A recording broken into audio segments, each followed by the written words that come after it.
da muke noman alkama shekara 15 ko in ce maka sama da shekara 15 ba mu taɓa zuba irin da ya kai sati ba a gan shi a waje ba. Suna na Sale Musa da ke garin Mura awo local government Tsidar Ward.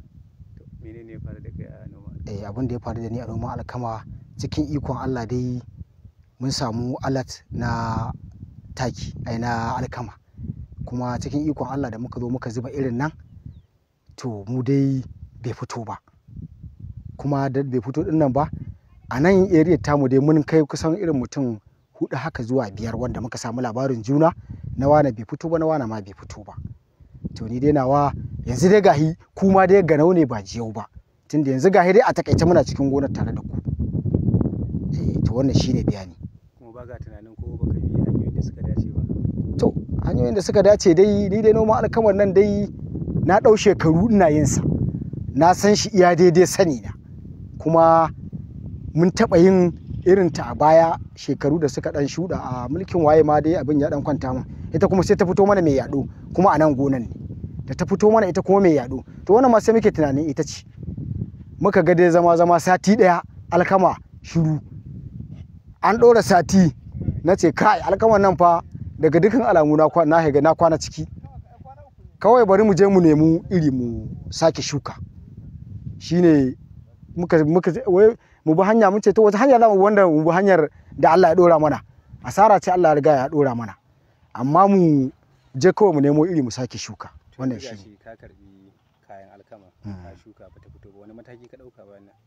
To matakin da na dauka, na je na sayo iri da kuɗi na sake shukawa, kuma gaba da baya dai kaga dai ga ta bayan ka nan ita ma tawa ce wadda na shuka da kuɗi na, wadda kaga ƙarahen nan wannan ɗan kore-koren da kake gani, to da na wani alat ɗin ya ƙare shine na je na auno a wurin yan uwa manoma yan uwana da na zo na ƙarasa, kuma shine sai ta fita. To ka ganta nan dai, ka ganta nan ga ta nan ita ta fita, ita kuma wannan ɗin bata fito ba. Yanzu wannan sabuwar shuka muka sakewa, shine ita ma yanzu muna jiran ta. Yau ina jin ita ma ko kwananta 4 ne da shukawa dai, ranar Juma'a dai muka jika ta, kaga Asabar da Lahadi Litinin, yau muna Talata, yau kwananta 4. Kamar ya zaka kwatanta asarar da ka tafka sakamakon rashin fitowar ta? Asarar da na tafka gaskiya, to ni yanzu sai dai ma in yi muku kwatancen asarar da na tafka, saboda na zo na yi noman mota, na zo na sa 'yan aiki sun share mana, mun biya su, mun zo mun sa 'yan shuka dai, ga kuma irinmu ga kuma taki mun haɗa ta da shi mun shuka, to kuma ga Allah ya kawo wannan asara. To kaga ya kamata mu rungumi kaddara, dama an ce kaddara musulmi ta ka samu, to mu dai mun tabbatar da ta same. Kuma tunda nake noman alkama ni na dai faɗa muku sau ɗaya na samu mai yaɗo, ita ma wadda sai mutane ne irin ku suka zo, ita ma kuma ba mu aka yi, ita ma kuma ta gwamnatin ci, wallahi da ta zo sai dai zuwa aka yi, ita ma kuma irin in mun yi din nan ne za mu biya. To ita daga ciki, amma a zahiri ba mu biya ba, a haka ma sai dai rage mana ma asara ma aka yi. Shekara nawa kai kana noman alkama? Na kai shekara 15 ina noman alkama, na kai shekara irin 15 ina noman alkama, amma daga cikin shekara 15 din nan ba mu taɓa samun irin wannan ba, sai dai a wannan. Ita kuma wancan ta fito ma, wanda nake ga maka mai yaɗo, ita ta fita, amma da ta fito ne sai ta ki tsawo, kawai sai take gwiwa take bin ƙasa take yin yaɗo, kuma ga ba alkama ce. To ita kuma wannan gashi Allah da ikonsa, ita kuma ta fito din ma mu ita ta ki fitowa. To gashi yanzu san a iya cewa lokaci ya ja, muna watan ka sake shuka, ba ka ganin kai latti sake shuka? To latti dai mu dai mun dai rungumi kaddara dai mun shuka, dan kamar irin wannan tambayar da kamar mutane ma suna ta to ai ya kamata mu shuka masara, to mu kuma saboda sakamakon muna so mu dai mu yi alkamar dai, mun dai dan tahi dai dan lebur dai, saboda dai muna so dai mu yi, dan saboda bahin da aka mara kada a zo ba mu san irin yadda za a zo mana ba.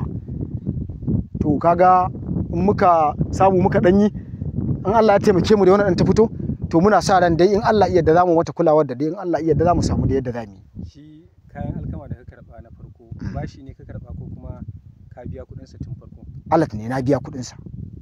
Ba bashi bane? Ba bashi bane, na biya kuɗin sa, alat ne. Manoma da dama da suka tsanci kansa irin wannan hali, ya suka shiga?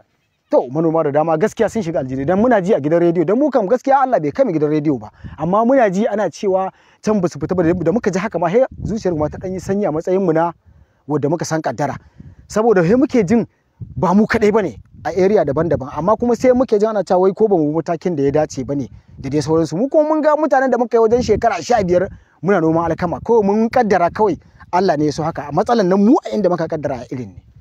A ganinka menene ya kawo rashin fitowarta? Mu abin da ya kawo rashin fitowarta gaskiya yanda na ganta yar, in ka ganta haka a hannuna wallahi kai kaman kai mata ne dan tsabar kyau fa iya kyau. To amma abin da muke tunani sai muke tunanin a wannan wargaya ta da ake yi da magani, a wannan lokacin da muke tunanin an mai da ita buhu cikin da lema ta dan kumbura, kuma bayan da ta dan kumburin nan bata sace ba, sai ta sace kuma a cikin buhu. To shine kaga za ta tsaya da kanta kuma kwarza in muka zo muka zuba ta kuma shine ba tunda ta riga ta huce, to kaga ba za ta fito ba kenan. Mu abin da muka kaddara, abin da muke tunani kenan. Wani ya ce rashin hakuri kuka yi, da kun sake jira watakila za ta fito. Haka mutane suke cewa rashin hakuri muka yi da mun sake jira za ta fito, amma tunda muke noman alkama shekara 15, ko in ce maka sama da shekara 15, ba mu taba zuba irin da ya kai sati ba a gan shi a waje ba mu taba ba.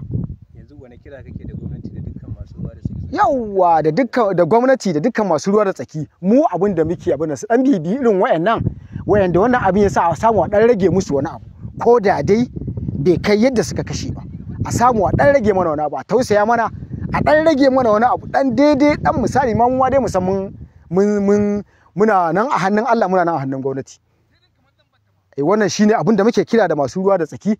Amma batun ana cewa wai ba abu mataki ba, to duk wannan dai al'amari ne na Allah, amma ba a faɗa mana ba in ma ba mu matakin ba, tunda da an faɗa mana an ce wannan irin ga yadda za a masa, ga yadda za a masa, to kaga shine. Amma iri dai irin alkama mun shuka alkama nan ga ta nan, har ma mun san sunayenta kala.